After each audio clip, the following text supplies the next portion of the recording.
গোটা বাংলার 18 কোটি তৌহিদি জনতার এক কণ্ঠে আওয়াজ তুলতে চাই, আমাদের জাতীয় শিক্ষা ব্যবস্থায় প্রতিটি স্কুলে, প্রাইমারি স্কুলে আমার সন্তানদেরকে জাতীয় শিক্ষা ব্যবস্থার অন্তর্ভুক্ত করে বিশুদ্ধ কোরআন তেলাওয়াত শিক্ষার ব্যবস্থা করতে হবে।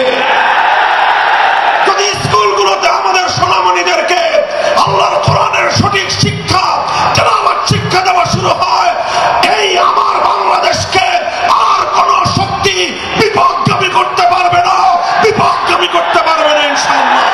এদেশের মুসলমানদের ট্যাক্সের পয়সা দিয়ে রাষ্ট্রীয় অর্থে আমাদের সন্তানদের শিক্ষা ব্যবস্থা পরিচালিত হয়। সেই শিক্ষা ডারউইনের মতবাদ শেখানো হবে। সেই শিক্ষা ব্যবস্থায় সেখানে নানা ধরনের গাঁজাখুরি গল্প শেখানো হবে। সেখানে বিবর্তনবাদের মতো চরম বিতর্কিত অগ্রহণযোগ্য মতবাদ শিক্ষা দেওয়ার নামে সভ্য যুগে অসভ্যতা এবং বর্বরতার শিক্ষা দেওয়া হবে। ট্রান্সজেন্ডারের মতো চরম বিতর্কিত শিক্ষা দেওয়া হবে। সেখানে বৈষম্যের মতো এই সকল শিক্ষা দীক্ষার মাধ্যমে একটি অসভ্য পাশ্চাত্যের উলঙ্গ অর্থ উলঙ্গ সমাজ তৈরি করার যে অপচেষ্টা নতুন বাংলাদেশ সেটা বরদাস্ত করবে না, সেটা বরদাস্ত করা যাবে না। এই জন্য আমরা যে কথা বলছি, কোরআনকে ঘরে ঘরে পৌঁছাতে হবে। প্রতিটি শিশুর হৃদয়ে আল্লাহর কোরআনের আলো জ্বালতে হবে। আমাদের জাতীয় শিক্ষা ব্যবস্থায় প্রতিটি প্রাইমারি স্কুলে একজন কোরআনের শিক্ষক নিয়োগ দিয়ে বিশুদ্ধ তেলাওয়াতের এই আওয়াজ আজ বাংলাদেশে গণদাবিতে পরিণত করতে হবে।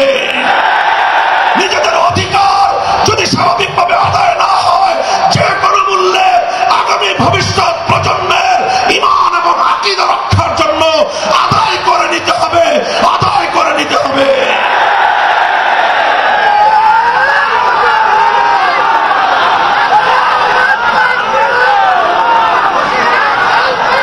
মুহতারাম হাজিরিন, এখানে বিভিন্ন শ্রেণী পেশার মানুষ রয়েছেন, আইন শৃঙ্খলা রক্ষাকারী বাহিনীর ভাইরা রয়েছেন, গোয়েন্দা সংস্থার লোকেরা রয়েছেন, এখানে বিভিন্ন শিক্ষা প্রতিষ্ঠানের শিক্ষক শিক্ষিকা মহোদয় রয়েছেন, অনেক শিক্ষা প্রতিষ্ঠানের পরিচালক মন্ডলীর সদস্যরা রয়েছেন।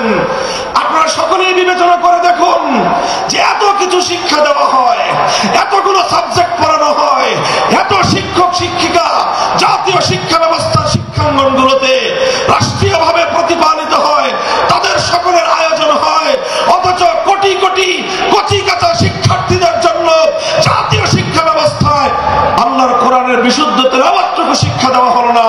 একটি মুসলিম জাতি হিসেবে আমাদের জন্য এর চেয়ে দুঃখজনক, এর চেয়ে লজ্জাজনক আর কোনো বিষয় থাকতে পারে না। এমন বাংলাদেশ দেখার জন্য শরীয়তুল্লাহর রক্ত দেয় নাই, এমন বাংলাদেশ দেখার জন্য তিতুমিররা বাঁশের কেল্লা করে নাই। আমাদেরকে অনেক বঞ্চিত করা হয়েছে।